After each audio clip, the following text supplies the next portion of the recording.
All right, so I'm going to run around with the mic and we can take questions. This is for Ken. Yes, sir. Does your crystal ball see past 2019? Can you tell us? The vertical hold is really bad on my crystal ball. I don't think that's working, Ken.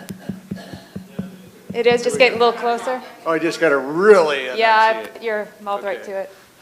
The vertical hold on my crystal ball is kind of rough after 2019. Currently corn is probably about a 2x price to conventional. Soybeans 2.5 to 3, depending on if you're variety specific or non-variety specific. I don't see those changing a lot. They're going to probably erode some as we get more supply and more domestic supply coming through. But I know we've been kind of Debbie Downer up here just a little bit, but You guys are always Debbie Downers, you market people. yeah, damn marketing people. What are you going to do? Yeah, we want you to grow a whole bunch of it.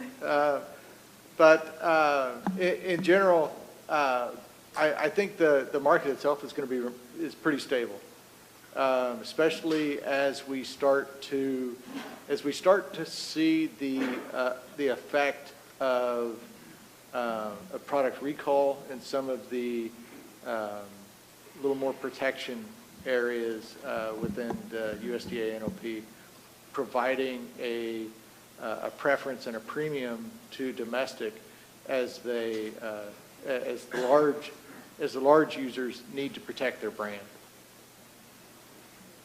Good question. Okay, I'll get Gil first.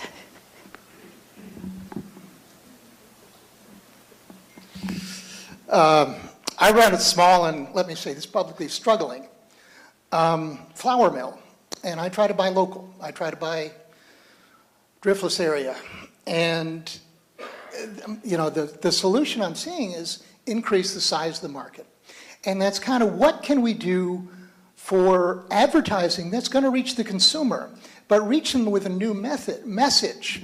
And I really have to compliment Aaron for everything yesterday. Because what you're really sending home is organic is a much more eco-friendly way of farming than no-till corn and beans. And we need to make a difference with what I call the number 2 environmental issue in the United States, and that is farmland going down the Mississippi River, clogging up the Gulf of Mexico. And we need to sell the solution to consumers that if you're buying organic products, you're supporting the good guys. And it shouldn't be organic as just about no pesticides anymore. I was a pesticide residue chemist 30 years ago, and I can go the whole 9 yards of that, but that scene is over. I think we need to market organic on we are the agricultural good guys. And I have found that my successful small marketing is what I call farmer forward. Champion the farmer, get them to come along into town, talk to the customer with them. And that works. And so how do we take that farmer forward and market, that USDA organic symbol nationwide to the consumer on something like football commercials? Could we go that step? Thank you. Yeah, with the Make sure you get close, Mike. with the import issues, American made really makes a lot of sense. American made, and label it and let it know. The cool label, it's been passed for years. Do you see it in your supermarkets? You don't. And I was told here by a source that any China buyers, they've got their cool labels out there. They know exactly where that grain is coming from, where that meat is coming from. We don't in our country. Should we be lobbying our... Absolutely. Put a voice at the table. Country of origin label? Absolutely. And let them know. Well, and I also think that one of the things that organic has going for it, especially compared to non-GMO, is organic has a good brand. It has a clearly translatable brand that people can understand on the shelf. And where that brand comes from is the fact that it's protected by the U.S. government. And so one thing that we need is we need to continue to see that occur. And we've seen that eroded over the past couple of years with hydroponics coming in, with relaxation on the livestock rules. Now they have a BE label for products that use, conventional crops more or less. Well, if you looked at the new BE label, honestly, unless you get up pretty close to it, it almost looks just like the organic label. So the fact that we are relying on organic to be a brand that means something and trying to translate that to consumers to build that product and build that demand, we need that to continue to be supported by the government and not to advocate for government regulations, because nobody wants government regulations. But if organic is going to be successful as a brand and continue to grow, it needs the support of the government, and it needs to be protected and not eroded. Protected and not eroded. Mm-hmm. I'm enjoying this conversation, but I wanted to push back a little bit and ask Ken to follow up on that hemp comment.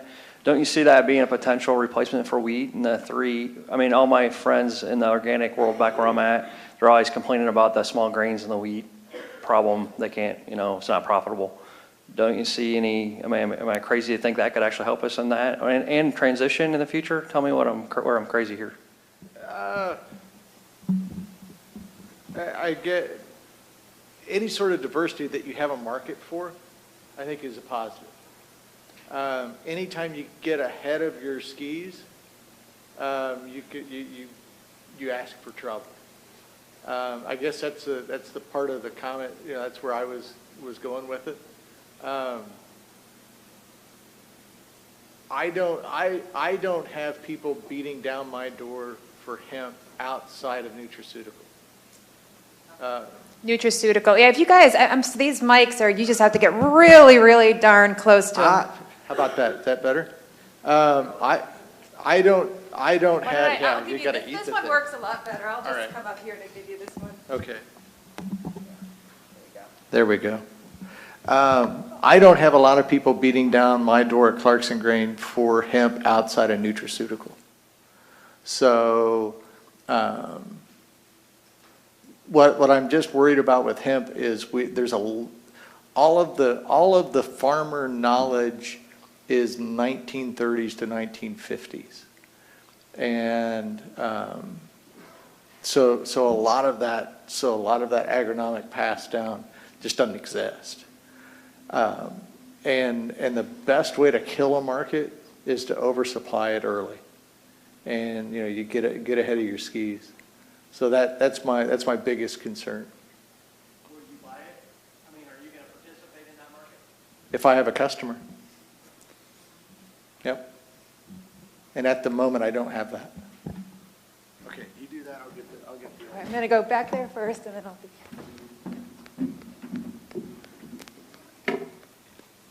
This will be my run for the day. As we head into, corn's 150, 160, wherever we're saying we're at two times the price of conventional corn. What happens if we have a weather scare in some different parts of the world and the United States, and that doggone dry number 2 yellow corn gets to 250 again?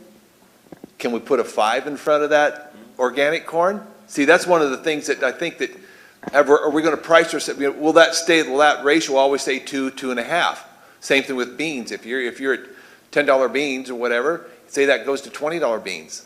Are you going to be $40 beans? Is that spread always going to be It's a very good question. 2 times? Go ahead. It could price yourself right out of the thing, because what we're feeding is the poultry industry and some of the beef and the dairy.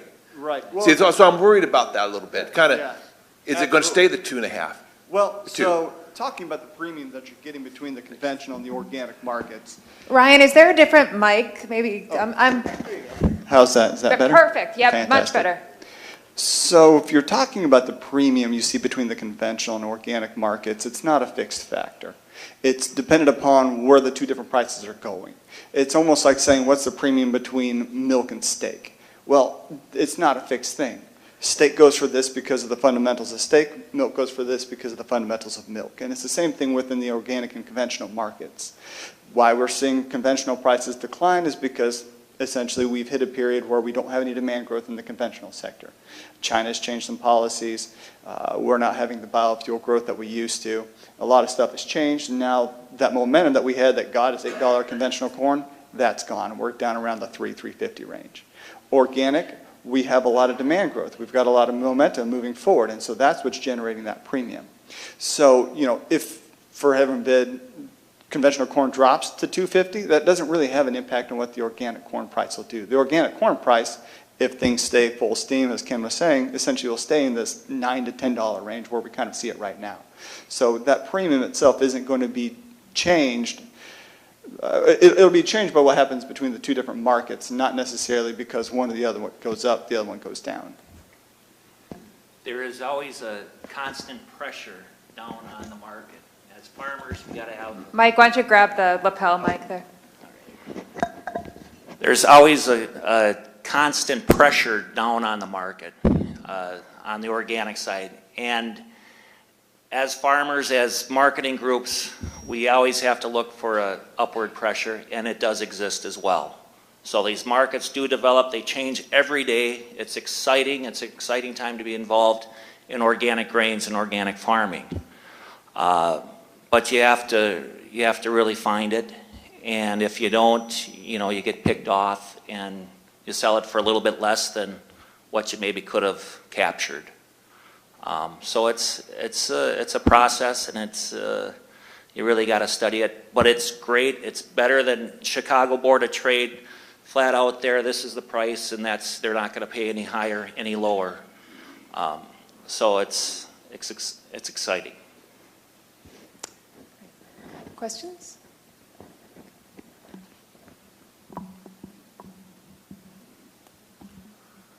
I got into organic farming in 1974, and then in 2004 I got a job marketing for a cooperative that I'd helped start. It was a farming organization in Kansas, central Kansas. And when I started in 2004 marketing organic crops for our farmers, I had a customer list of probably 150 possible customers.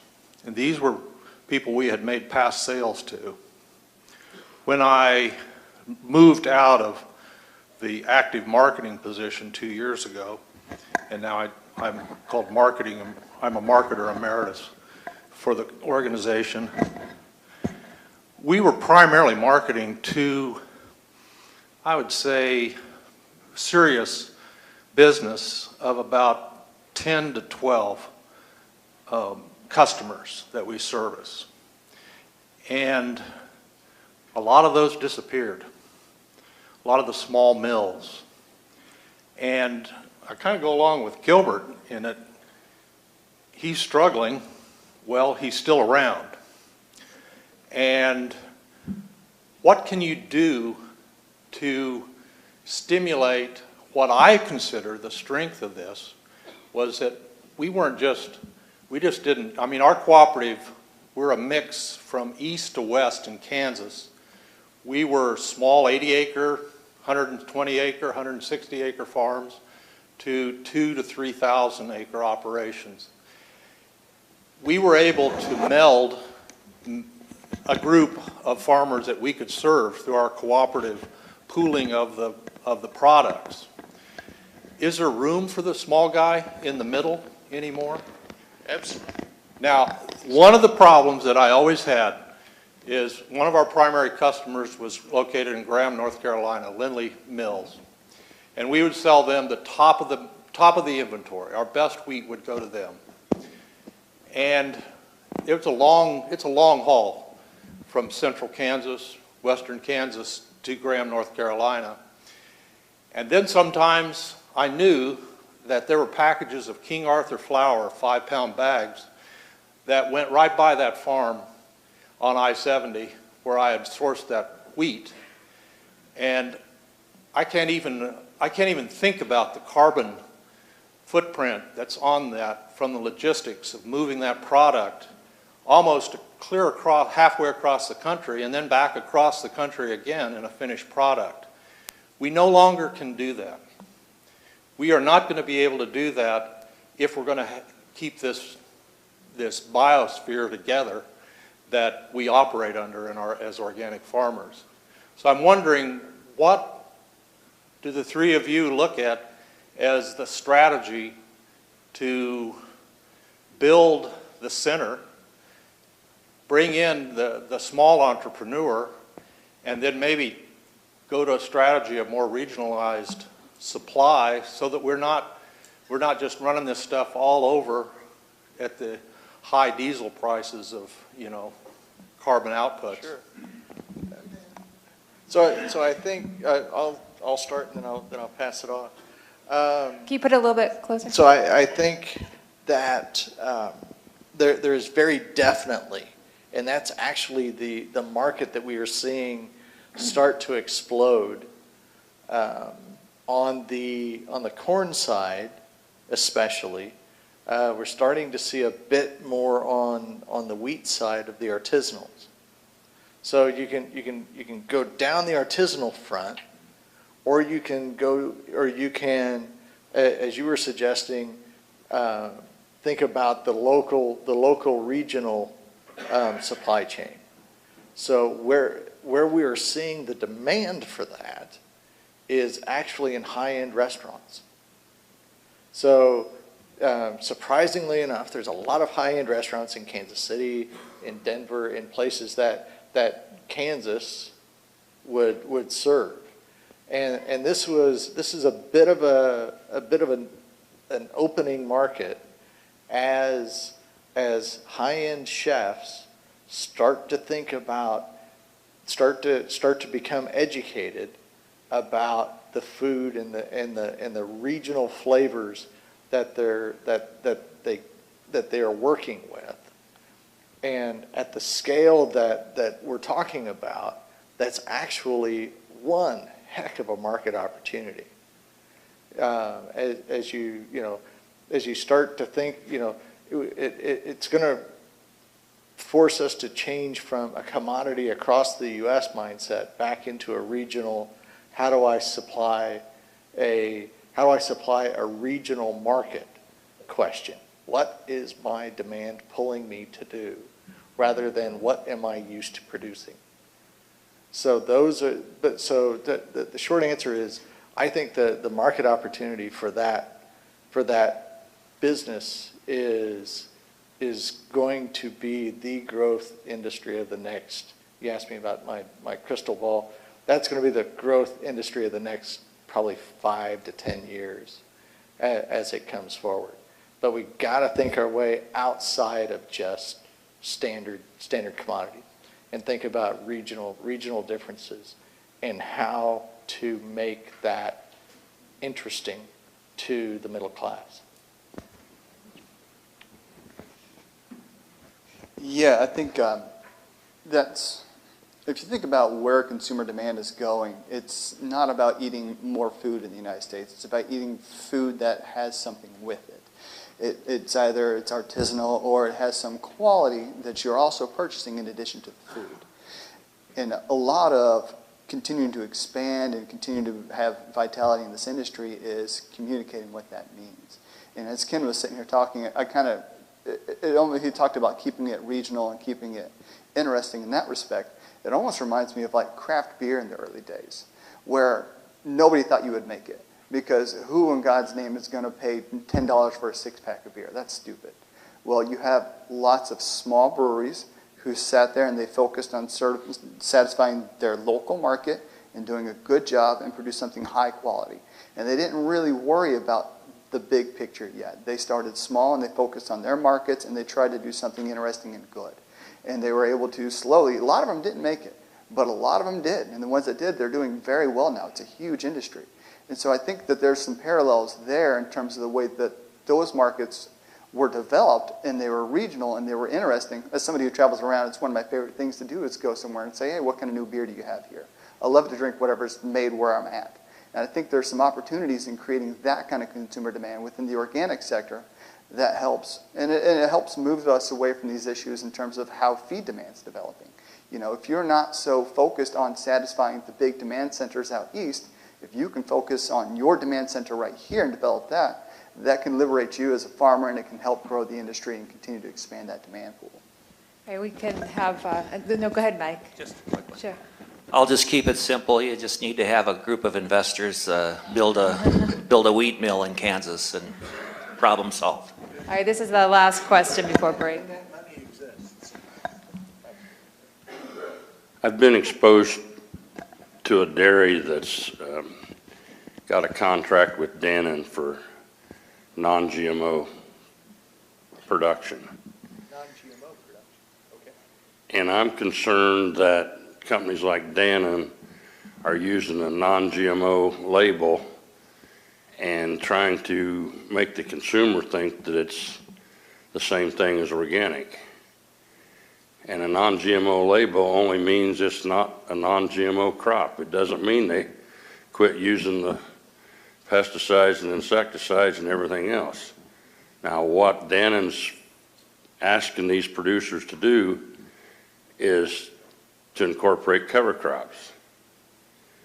And I think that's another piece they're going to play to make the consumer think that they're getting the same thing as organic when they're not. And I'm just concerned about where that goes from here. Any comments before we end? And we have to have non-GMO to get transition. Right. So I think if you can turn that, the one thing that has always struck me a bit is the customer's perception and how long they take to make a buying decision. I go to the grocery store and that buying decision is about 5 seconds. So the question of that consumer is, do I know what good this does versus does this contain something that I'm concerned about? And at the end of the day, that 5 seconds, they'll oftentimes go here. Is non-GM organic light? Boy, that's about a four beer conversation, sir. A little early in the morning for that. But I hear what you're saying. I think it is, but I think it's incumbent upon the organic trade to make sure that we have well defined what that actually means. And we've fallen short. So to me, it's an epic struggle between the butterfly and the seal. And the seal is losing because you can well identify what non-GM isn't versus what organic is. And I think that's the biggest challenge of the trade in the next 5 years.